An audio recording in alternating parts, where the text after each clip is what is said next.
রাজকুমার বুধের মাত্র দুটি গুণ যদি আপনার সন্তান পায়, সেক্ষেত্রে আপনার সন্তান উচ্চশিক্ষায় শিক্ষিত হতে পারবে।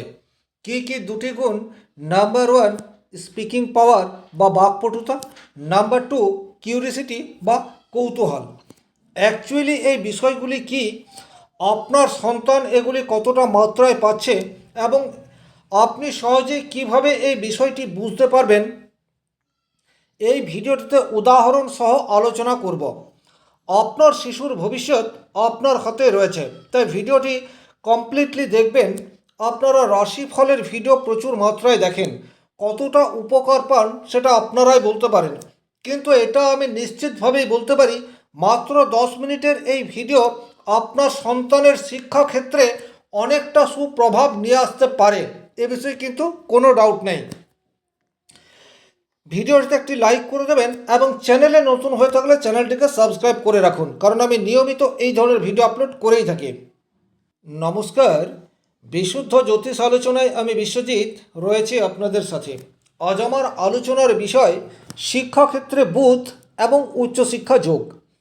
আজকে যে বয়সী বাচ্চাদেরকে নিয়ে আমার এই অনুষ্ঠান, তাদের বয়স 10 থেকে 12 বছরের মধ্যে, অর্থাৎ যারা প্রাইমারি স্কুলে বর্তমানে পড়াশোনা করছে।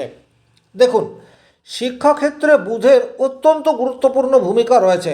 আপনারা প্রত্যেকেই জানেন, স্বল্পকালীন স্মৃতিশক্তির কারক গ্রহ হচ্ছে বুধ। বুধ হচ্ছে কম্পিউটারের কারক গ্রহ বলতে পারেন, গণিতের কারক গ্রহ বলতে পারেন, উপস্থিত বুদ্ধির কারক গ্রহ সেটাও বলতে পারেন। কিন্তু অ্যাকচুয়ালি এই বয়সের ছেলে মেয়েদের যেটি প্রয়োজন বুধের কাছ থেকে, সেটি হচ্ছে স্পিকিং পাওয়ার বা বাকপটুতা। আর দ্বিতীয়, সেটি হচ্ছে কৌতূহল। কেন এই বয়সী ছেলে মেয়েদের এই দুটি গুণ বিশেষভাবে দরকার, তার কারণ হচ্ছে, দেখুন, বাকপটুতা মানে হচ্ছে নিজেকে এক্সপ্রেস করা। অর্থাৎ আপনারা এটা আমার সাথে একমত হবেন, যদি আপনার শিশু কোনো রকম কথাবার্তা সেই অর্থে বলছে না, সেক্ষেত্রে কিন্তু শিক্ষকের কাছ থেকে উপযুক্ত শিক্ষা আদায় করে নিতে পারবে না। সেটি যেমন স্কুলেও হতে থাকবে, সেটি কিন্তু আপনার বাড়িতেও হতে থাকবে। তাহলে কথা বলার ক্ষমতা, এটি কিন্তু অবশ্যম্ভাবী শিশুর মধ্যে দরকার, যাতে বাচ্চা কোনো কিছু বুঝতে না পারলে জিজ্ঞাসা করতে পারে এবং নির্ভয়ে জিজ্ঞাসা করতে পারে। তাহলে এটার জন্য বাকপটুতা দরকার। আর কৌতূহল কেন দরকার, কিউরিসিটি কেন প্রয়োজন? দেখুন, কিউরিসিটি বা কৌতূহল এটা আসে কোথা থেকে?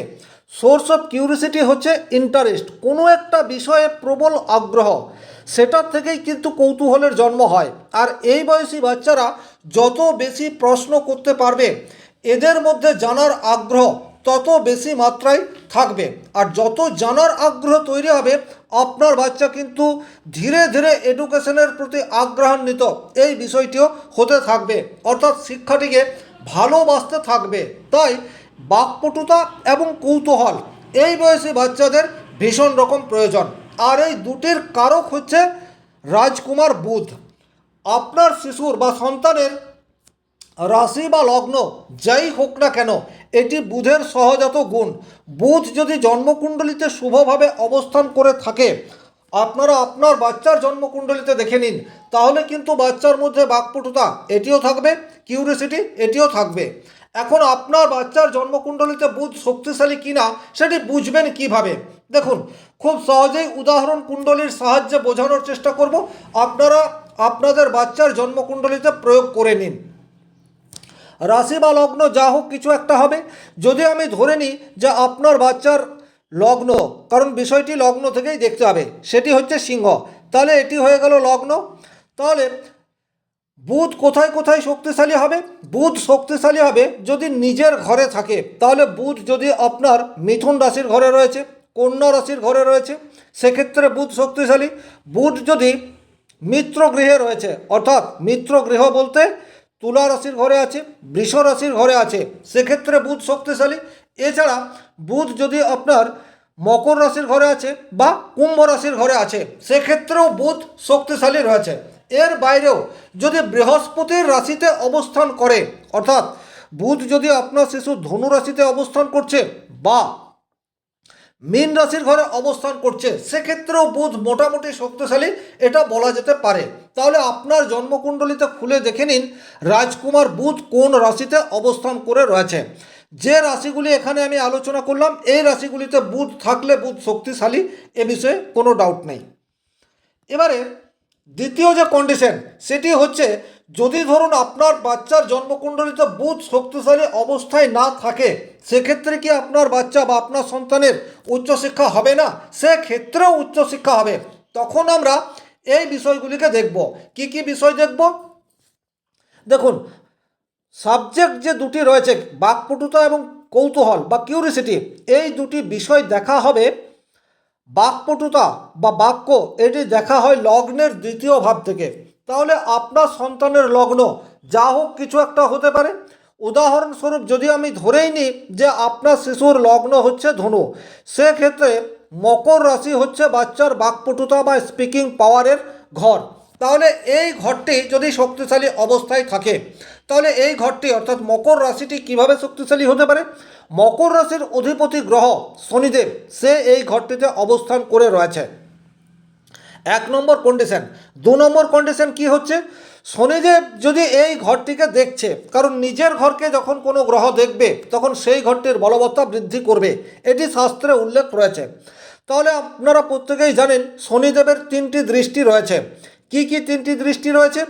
1 নম্বর সপ্তম দৃষ্টি, অর্থাৎ যদি কর্কট রাশিতে থাকে তাহলেও কিন্তু সপ্তম দৃষ্টি দিয়ে মকর রাশিকে দেখবে। তৃতীয় দৃষ্টি, অর্থাৎ যদি আপনার বৃশ্চিক রাশিতে থাকে সেক্ষেত্রেও তৃতীয় দৃষ্টি দিয়ে আপনার মকর রাশির ঘরটিকে দেখবে। এবং দশম দৃষ্টি, যদি আপনার মেষ রাশিতে থাকে সেক্ষেত্রেও দশম দৃষ্টি দিয়ে এই রাশিটিকে দেখবে, অর্থাৎ মকর রাশিকে দেখবে। এখন আপনারা অনেকেই বলবেন যে এখানে শনি দুর্বল আছে, অর্থাৎ মেষ রাশিতে শনি নিচস্থ হয়, বা কর্কট রাশি শনির জন্য শুভ রাশি নয়। কিন্তু যখনই এই সব রাশিতে থেকে নিজের রাশিটিকে দেখবে তখন কিন্তু নিজের রাশির যে রেজাল্ট, সেই রেজাল্ট কিন্তু ঠিকঠাক দেবে। এই বিষয়টি আপনারা খেয়াল রাখবেন। এখানে মেষ রাশিতে অবস্থানের জন্য এই জায়গাটির কিছু ক্ষতি সেটা হতে পারে, বা এই কর্কট রাশিতে অবস্থান করার জন্য এখানে শনিদেবের কিছু নেগেটিভ ইম্প্যাক্ট সেটা পড়তে পারে। কিন্তু এটা 100% যে যে যখনই নিজের রাশিটিকে দেখবে সেই রাশির যে বলবত্তা সেটিকে বৃদ্ধি করে দেবে। তাহলে 2 নম্বর কন্ডিশন কি হচ্ছে? যদি রাশির অধিপতি সেই রাশিটিকে দেখে সেক্ষেত্রেও রাশিটি বা ভাবটি শক্তিশালী হবে। 3 নম্বর কন্ডিশন হচ্ছে, যদি সেই রাশিতে কোনো উচ্চস্থ গ্রহ অবস্থান করে, তাহলে মকর রাশিতে মঙ্গল উচ্চস্থ হয়, তাহলে যদি মঙ্গল এই রাশিটিতে অবস্থান করে সেক্ষেত্রেও কিন্তু আপনার দ্বিতীয় ভাবটি শক্তিশালী হবে। অর্থাৎ আমি এখানে মকর রাশি এই কারণেই বলছি, কারণ এখানে ধনু লগ্ন ধরে আমি কথাটি বলছি। কিন্তু আপনার বাচ্চার লগ্ন যদি অন্য কিছু হয়, যদি ধরুন আপনার বাচ্চার তুলা লগ্ন হয় সেক্ষেত্রে আপনি বৃশ্চিক রাশির অবস্থাটি দেখবেন। যদি ধরুন এখানে আপনার বাচ্চার কর্কট লগ্ন হয় সেক্ষেত্রে সিংহ রাশির অবস্থাটি আপনাকে দেখে নিতে হবে। অর্থাৎ লগ্নের দ্বিতীয় ভাবটি বিচার্য বিষয়, যেখান থেকে স্পিকিং পাওয়ার বা বাকপটুতার বিচার হবে। আশা করি বিষয়টি আপনারা বুঝতে পেরেছেন। এবারে যদি দ্বিতীয় ভাব শক্তিশালী হয় সেক্ষেত্রেও কিন্তু বাচ্চার মধ্যে বাকপটুতা এটি থাকবে, নিজেকে এক্সপ্রেস করার ক্ষমতা সেটি যথেষ্ট মাত্রায় থাকবে। এবারে কৌতূহল বা কিউরিসিটি, এটি কিন্তু পঞ্চম ভাবের বিচার্য বিষয়, কারণ পঞ্চম ভাব থেকে ইন্টারেস্ট বা কোনো একটি বিষয়ের উপর গভীর ভালোবাসা এটি কিন্তু বিচার হয়ে থাকে। তাহলে পঞ্চম ভাবটিকেও আপনাকে দ্বিতীয় ভাবটি যেভাবে দেখলেন সেইভাবে পঞ্চম ভাবের অবস্থাটিও দেখে নিতে হবে। অর্থাৎ আমি এখানে যদি ধনুলগ্ন ধরেই কথাটি বলি, তাহলে পঞ্চম ভাবটি কোন রাশিটি হবে? 1, 2, 3, 4, 5 মেষ রাশির ঘরটি পঞ্চম ভাব থাকবে।